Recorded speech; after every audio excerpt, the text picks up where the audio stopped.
Hello friends, welcome back to my channel SRK drama explain. Friends, ये video मैं लोगों के एंटरटेनमेंट के लिए बनाती हूँ, so please watch full, share, subscribe and like this video. Friends, हाजिर हूँ आप सबके सामने एक थाई ड्रामे की एक्सप्लेनेशन लेके, जो बहुत ही ज़्यादा इंटरेस्टिंग और अमेजिंग है, बिकॉज ये ड्रामा एक माफिया बॉय की लव स्टोरी पे बेस है।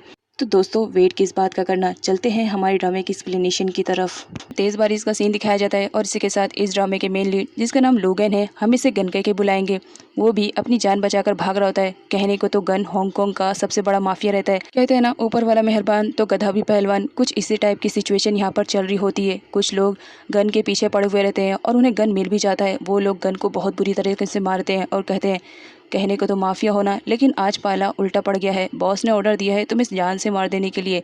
फिक्र मत करो, तुम्हारी जान को आराम से निकालेंगे। और यही कहकर एक बंदा उसके सर पे हिट कर देता है, जिसकी वजह से लोगन बेहोश हो जाता है। इधर ड्रामे की फीमेल लीड को दिखाया जाता है, जिसका नाम चैमिन रहता है। चैमिन चाइल्ड की स्पेशलिस्ट डॉक्टर रहती है और वो हॉस्पिटल में बच्चों का ट्रीटमेंट कर रही होती है।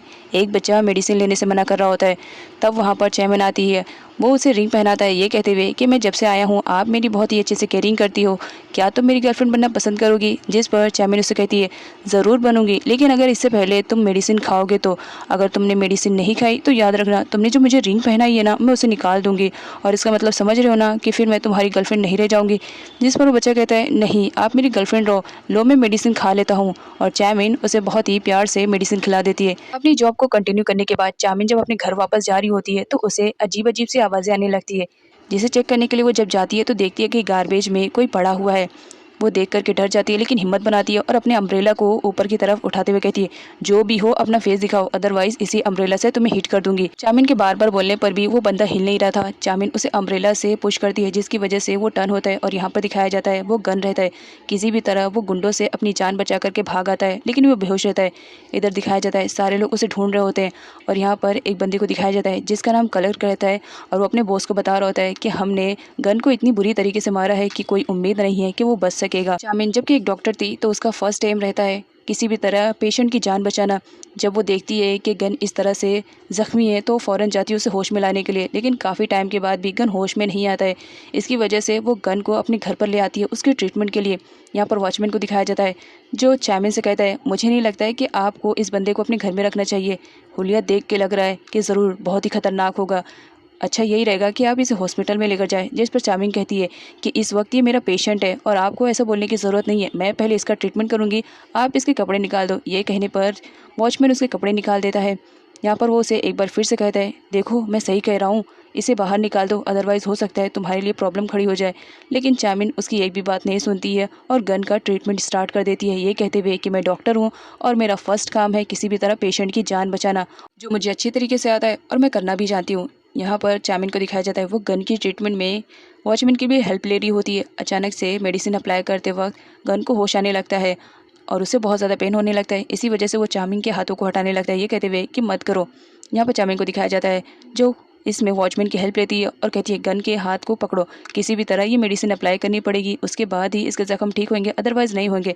और यहाँ पर जो वॉचमैन रहता है वो भी टाइटली उसके हाथों को पकड़ लेता है। चामिन गन को ही देखी जा रही होती है कि किसने इसकी इतनी बुरी तरीके से पिटाई की। नेक्स्ट सीन में एक बच्चे को दिखाया जाता है, जिसका नाम लिन रहता है। लिन हर जगह अपने डैड को ढूंढ रहा होता है, कभी बेड पर, कभी वॉशरूम में, और अपने डैड को बुला रहा होता है, डैड आप कहाँ पर हो? अगर आप हाइड एंड सीक खेल रहे हो तो मुझे अब बिल्कुल भी खेलने का मूड नहीं है, बिकॉज मुझे आपके साथ खाना खाना है। हर जगह ढूंढने के बाद भी उसे उसके डैड नहीं मिलते और यहाँ पर दिखाया जाता है वो बच्चा किसी और का नहीं, गन का ही रहता है। लिन बाहर आता है और अंकल जिन से कहता है, क्या आपको मालूम है मेरे डैड कहाँ पर गए हुए हैं? जिस पर सर्वेंट कहती है कि हाँ, आपके डैड कुछ काम के लिए बाहर गए हुए हैं, जब तक के लिए तुम खाना खा लो। लेकिन वो खाना खाने से मना कर देता है, ये कहते हुए कि जब तक मेरे डैड नहीं आएंगे मैं खाना नहीं खाऊंगा। गन को दिखाया जाता है जिसे अभी तक होश नहीं आया हुआ था सही से। चामिन उसके लिए वार्म वाटर लेकर आई हुई रहती है और उसकी बॉडी को क्लीन कर रही होती है। अचानक से गन को होश आ जाता है और सडनली अपने सामने चामिन को देख करके उसे गलतफहमी हो जाती है और वो कहने लगता है कि इसके कहने पर तुम मुझे मारने के लिए आई हो। यहाँ पर चामिन को वो पटक भी देता है, जिस पर चामिन गुस्सा करने लगती है और कहती है, तुम पागल हो गए हो क्या? देखो तो सही एटलीस्ट कौन हूँ मैं। और बताती है कि मैं एक डॉक्टर हूँ और मैंने तुम्हारी जान बचाई। किसी ने तुम्हें बहुत ही ज़्यादा बुरी तरीके से मारा था और छोड़ भी दिया था। रात में मैं वापस आ रही थी तो मैंने तुम्हें देखा, इसी वजह से तुम्हारी जान बचाने के लिए यहाँ पर लेकर आई, और उल्टा तुम हो के मुझे पर अटैक किए जा रहे हो, ये जाने बगैर कि मैंने तुम्हारी जान बचाई। अब जबकि गन अच्छी तरीके से होश में आ गया था तो चामीन उसे उसके रिलेटेड पूछने लगती है कि तुम कौन हो, कहाँ से आए हो, और वो कौन लोग थे जिन्होंने तुम्हारी इतनी बुरी तरीके से पिटाई की। यहाँ पर गन को दिखाया जाता है, वो याद करने की कोशिश करने लगता है। अचानक से उसके सर में दर्द होने लगता है। गन अपना सर पकड़ लेता है बिकॉज अब उसे अपने पास्ट के बारे में कुछ भी याद नहीं था कि वो कौन है, कहाँ से बिलोंग करता है। इवन उसे ये भी याद नहीं रहता है कि वो माफिया है। वो अपने पास्ट के बारे में सब कुछ भूल चुका था। इन शॉर्ट कहा जाए तो उसकी याददाश्त चली गई थी। यहाँ पर गन को अपने बारे में कुछ भी याद नहीं रहता है। इसी वजह से वो भी काफ़ी परेशान था कि वो कौन है, कहाँ से आया है। कुछ टाइम के लिए तो चार्मिंग उसकी बातों पर यकीन नहीं करती है। उसे लगता है कि ये झूठ बोल रहा है, लेकिन जब वो गन को सही तरीके से देखती है और उसके रिएक्शन को समझती है तो उसे समझ में आता है कि गन झूठ नहीं बोल रहा है, वो सही कह रहा है। सच में उसकी याददाश्त नहीं है बिकॉज वो डॉक्टर थी, इतना तो वो जान ही सकती थी। नेक्स्ट सीन में एक बॉय को दिखाया जाता है जिसका नाम डेनिस रहता है। डेनिस एक्चुअल में गन का बहुत ही अच्छा दोस्त रहता है। वो आता है गन के बारे में पूछने के लिए अंकल जीन से, बट अंकल जीन को भी मालूम नहीं रहता है कि इस वक्त गन कहाँ पर गया है। डेनिस नीला के पास कॉल करता है और उसे कहता है कि गन काफ़ी टाइम से मिल नहीं रहा है, तुम्हें आइडिया है कि वो कहाँ जा सकता है, बिकॉज हमें किसी इंपॉर्टेंट काम के लिए जाना था। लेकिन नीला को भी नहीं मालूम रहता है कि गन कहाँ पर है। गन हर मुमकिन कोशिश कर रहा होता है कि वो अपने पास्ट के बारे में सब कुछ जान सके, वो याद कर सके, लेकिन काफ़ी कोशिशों के बाद भी वो नाकाम रहता है। उसे अपने पास्ट के रिलेटेड कुछ भी नहीं मालूम पड़ता है। चामिन देखती है कि गन कुछ ज़्यादा ही परेशान और टेंशन में दिखाई दे रहा है तो उसका माइंड चेंज करने के लिए जाती है और उसे कहती है इस तरह सोचने की ज़रूरत नहीं, आराम से बैठ करके सोचो, हो सकता है तुम्हें कुछ याद आ जाए। जब तुम आराम से बैठोगे ना तो तुम्हारा माइंड भी थोड़ा सा रेस्ट करेगा और हो सकता है कि तुम्हें याद आ जाए कि तुम कौन हो। यहाँ पर गन बहुत ही ज़्यादा परेशान रहता है। वो कितनी भी कोशिश कर रहा था अपने पास्ट के बारे में याद करने के लिए, बट उसे कुछ भी याद नहीं आता है। इवन वो अपना नाम भी भूल चुका था और वो माफिया बॉस है इसके बारे में भी, तो उसे कुछ भी याद नहीं रहता है। गन काफ़ी कोशिश करता है कि वो कुछ याद कर सके, लेकिन वो याद नहीं कर पाता है। वो ज़्यादा स्ट्रेस देता है अपने माइंड को, जिसकी वजह से उसको फिर से सर दर्द होने लगता है और वो बहुत ज़्यादा परेशान हो जाता है। चैमन को बहुत ही ज़्यादा बुरा लगता है गन के लिए। इसी वजह से वो गन को अपना हाथ देते हुए कहती है फिक्र मत करो, मैं कोशिश करूँगी तुम्हें तुम्हारी याददाश्त वापस लाने के लिए, एंड आई होप देखना एक ना एक दिन तुम्हारी याददाश्त ज़रूर आ जाएगी। और यहाँ पर वो उसे अपना हाथ देकर उठाती है और पास के ही सोफे पे बिठा देती है, ये कहते हुए कि तुम थोड़ा सा रेस्ट कर लो और ज़रूरत नहीं है इतना ज़्यादा सोचने के लिए। जब तक तुम्हारी याददाश्त नहीं आती है तुम यहाँ पर रह सकते हो। इधर डेनिस को दिखाया जाता है जो कॉल पे नीला से बात करके उसे अर्जेंट में बुला लेता है और उसे पूछता है कि क्या तुम्हें सच में नहीं मालूम कि गन कहाँ पर गया है, बिकॉज गन तुम्हारा फियांसे है और तुम्हें इतना तो मालूम रहना चाहिए कि वो कहाँ जा रहा है। बट नीलम कहती है वो मेरा फियांसे ज़रूर है, लेकिन वो मुझे कुछ भी बताकर नहीं जाता है, मुझे नहीं आइडिया कि वो कहाँ पर गया है। अगर तुम्हें कुछ मालूम पड़ेगा तो मुझे ज़रूर बता देना। इधर गन को दिखाया जाता है जो कि फुल रेडी हो चुका था बाहर जाने के लिए। वो जानना चाहता था कि आखिर वो कौन है, इसी वजह से वो खुद का सामना करना चाहता था। वो बाहर निकलना चाह रहा था, लेकिन चामिन उसे रुकने के लिए कहती है और कहती है कुछ टाइम के लिए तुम घर से बाहर ना निकलो, यही तुम्हारे लिए अच्छा रहेगा। बिकॉज जिन्होंने तुम पर अटैक किया था उनका यही था कि वो तुम्हें जान से मार दे। बहुत मुश्किलों से तुम्हारी जान बची है, फिर से अपनी जान को खतरे में मत डालो। लेकिन गन उसकी एक भी बात नहीं मानता है और जाने लगता है, जिस पर चामिन उसके आगे आ जाती है और कहती है देखो मैं एक डॉक्टर हूँ, तुम मेरे पेशेंट हो, इतना तो मेरा हक बनता है, मैं तुम्हें रोक सकती हूँ। जिस पर गन कहता है कि मुझे रोकने की ज़रूरत नहीं है, मैं अपने बारे में सब कुछ जानने की कोशिश करना चाह रहा हूँ, तो बुराई क्या है। जिस पर चामिन कहती है जानो तुम, मैं भी तुम्हारी हेल्प करूँगी, लेकिन इस वक्त तुम घर से बाहर मत निकलो, क्योंकि जो लोग तुम्हें मारना चाहते हैं वो लोग तुम्हें पहचानते हैं, इवन तुम उन्हें नहीं पहचान पाओगे, तो बेटर रहेगा कि तुम कुछ टाइम के लिए घर में ही रुको। लेकिन गन नहीं मानता है, तो यहाँ पर वो उसे हर तरह से रोकने की कोशिश कर रही होती है और पास ही सर्वेंट उन दोनों के इस लवली सी फाइटिंग को देख रही होती है। तभी वॉचमैन की एंट्री हो जाती है जो फुल एंग्री मोड में रहता है और अपने स्टिक से गन को हिट करने वाला रहता है और उसे खूब डराता है, ये कहते हुए कि शर्म नहीं आ रही है, एक लड़की जब तुम्हें मना कर रही है तो भी कल रात उसने कितना अच्छे से तुम्हारे ट्रीटमेंट किया और ऊपर से तुम उसके साथ इस तरह से सलूक कर रहे हो।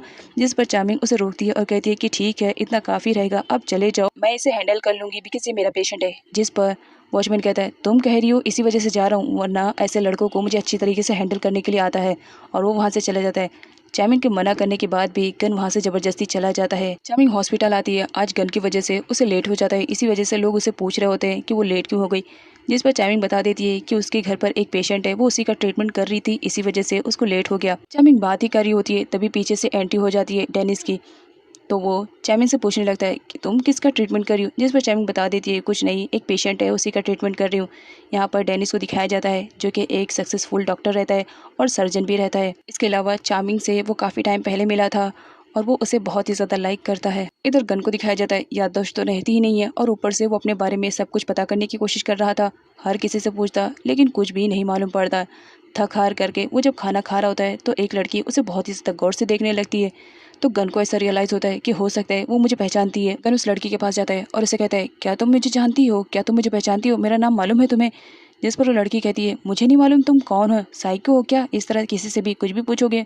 मुझे तुम्हारे बारे में कुछ भी आइडिया नहीं है, जाओ यहाँ से। गन को तो बुरा लगता है बट वो क्या करे, वो वहाँ से चला जाता है और हर किसी से अपने बारे में पूछने लगता है कि मैं कौन हूँ, क्या मुझे जानते हो, पहचानते हो, मेरा घर कहाँ है।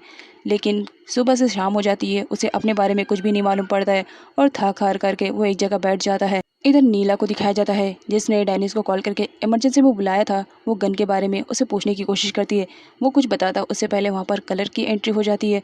कलर को अच्छी तरह से मालूम था कि गन को उसी ने मारा है, इसी वजह से वो कह रहा होता है कि गन को ढूंढने की कोशिश मत करो, आई थिंक वो चला गया होगा, माफिया है, हो सकता है किसी लड़की पे दिल आ गया हो। डेनिस एकदम भड़क जाता है कलर पे, लेकिन उससे पहले कुछ करता कलर वहाँ से चला जाता है। चैमिंग वापस हॉस्पिटल से घर आती है तो सामने देखती है कि गन बारिश में भीग रहा है। उसे बुरा तो लगता है लेकिन उसे मॉर्निंग की बात याद आती है कि किस तरह गन ने उसे इग्नोर किया था और ज़बरदस्ती वहाँ से चला गया था। इसी वजह से चैमिंग भी उसे कोई रिस्पॉन्स ना देते हुए सीधा घर में आ जाती है, लेकिन उसे गन की फिक्र हो रही थी। इसी वजह से वो जाती है विंडो से देखने के लिए, जहाँ पर वो देखती है कि गन बारिश में भीग रहा है और वो काँप रहा है। गन भी उसे देख रहा होता है, इसी वजह से चैमिंग विंडो को भी बंद कर लेती है। बहुत बुरा लग रहा होता है और गन को यहाँ पर उम्मीद लगी हुई रहती है कि हो सकता है चैमिंग उसकी हेल्प करने के लिए आए। काफ़ी टाइम के बाद जब चैमिंग विंडो से देखती है तो उसे गन नहीं दिखता है। इसी वजह से वो काफ़ी परेशान हो जाती है कि गन कहीं चला तो नहीं गया। इसी वजह से वो सीधा आती है उसे मिलने के लिए।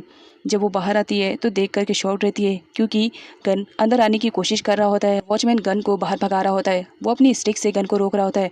अब यहाँ पर गन जब देखता है कि चैमिंग आ गई है तो उसे कहता है, प्लीज़ मुझे ले लो ना अपने घर में, मुझे तुम्हारे अलावा कोई भी नहीं जानता है, कम से कम तुम ही तो रख लो। यहाँ पर चामिंग जब गन की बातें सुनती है तो बहुत ही ज़्यादा इमोशनल हो जाती है। वो वॉचमैन से कहती है कि आप जाओ, मैं इसे हैंडल कर लूँगी।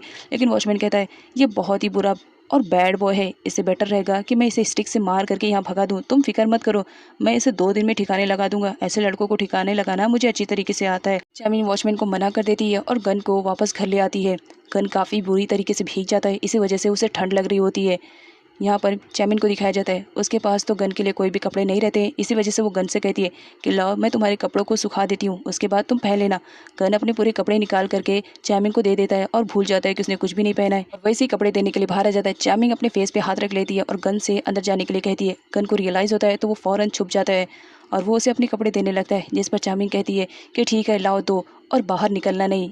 तब वापस गन उसे अपने कपड़े देता है और वो जब अपने कपड़े दे चुका होता है तो उसे थैंक्स बोलता है। थैंक्स बोलने के चक्कर में गन एक बार फिर से भूल जाता है कि उसने अपने कपड़े निकाल दिए। वो फ़ौरन बाहर आ जाता है, जिसकी वजह से चामिंग अपने फेस पे हाथ रख देती है और उसे साइको बोलते हुए अंदर जाने के लिए कह देती है और कहती है, जब तक मैं आवाज़ नहीं दूंगी, दोबारा अगर मेरे सामने आने की कोशिश भी की ना तो याद रखना तुम्हारा मुँह तोड़ दूंगी। और ये कहकर वो वहाँ से चली जाती है। अब यहाँ पर गन को दिखाया जाता है, उसे भी बहुत ज़्यादा एम्बैरेसिंग फील होता है, लेकिन क्या करे, उसके पास दूसरे कपड़े नहीं रहते, उसे वेट करना पड़ता है। इधर सर्वेंट को दिखाया जाता है जो कि लिन को खाना खिलाने की कोशिश कर रही होती है, लेकिन लिन जिद पर अड़ा रहता है कि मुझे किसी भी कंडीशन में मेरे डैड चाहिए, उन्हीं के हाथों से मैं खाना खाऊंगा, अदरवाइज मैं किसी के भी हाथों से खाना नहीं खाऊंगा। यही कहकर वो अपना गुस्सा दिखाते हुए वहां से चला जाता है कि मैं कुछ भी नहीं खाऊंगा। चामिंग जब मॉर्निंग में उठती है तो देखकर शॉक होती है बिकॉज गन उसके किचन में खाना बना रहा होता है। गन उसे कहता है, 2 मिनट के लिए तुम डाइनिंग टेबल पर वेट करो, मैं तुम्हारे लिए खाना लेकर आ रहा हूँ। जब चामिंग देखती है तो देख करके टोटली शॉक रहती है बिकॉज गन ने उसके लिए काफ़ी डिशेस को तैयार किया था और वो भी दिखने में काफ़ी अच्छे थे और खाने में तो अब वो खाकर टेस्ट करके बता रही होती है। गन उसे कहता है कि बताओ खाना कैसे बना है, जिस पर चामिंग कहती है, तुमने खाना भी बनाने आता है, मुझे तो कुछ आइडिया नहीं है, तुम सब कुछ भूल गए हो लेकिन खाना बनाना नहीं भूले। गन उसे खाना टेस्ट करने के लिए कहता है। चामिंग टेस्ट करती है और उसे डिलीशियस बताती है। यहाँ पर गन को दिखाया जाता है, वो चामिंग को देखने लगता है, जिस पर चामिंग कहती है, इस तरह मुझे मत देखो। गन अपने फेस पे हाथ रख लेता है और कहता है कि ठीक है, अब बताओ मैं क्या करूँ। चामिंग से कहती है, खाना तुमने अच्छा बनाया है, लेकिन इसका मतलब ये नहीं कि मैं तुम्हें अपने आप को देखने की परमिशन देती हूँ। हाथ हटाओ और चुपचाप खाना खाओ, याद रखना खाना खाना है, अगर मुझे देखने की कोशिश की तो मुझसे बुरा कोई नहीं होगा। गन को इस तरह डरते हुए देख करके चामिंग को भी बहुत ही ज़्यादा हंसी आ रही होती है। वो अपनी हंसी को कंट्रोल करती है। गन उसके सामने बैठ करके खाना खा रहा होता है, दोनों खाने को एंजॉय करते हैं। नेक्स्ट सीन में चामिंग को दिखाया जाता है, हॉस्पिटल जाने से पहले वो एक बार गन को वार्न करती है और उसे कहती है, लास्ट टाइम तो मैंने तुम्हें परमिशन दे दिया था, लेकिन अगर मुझसे बगैर पूछे मेरे घर से जाने की कोशिश करोगे तो फिर तुम्हें घर में एंट्री नहीं दूंगी, याद रखना। और ये कहकर ऑफिस चली जाती है।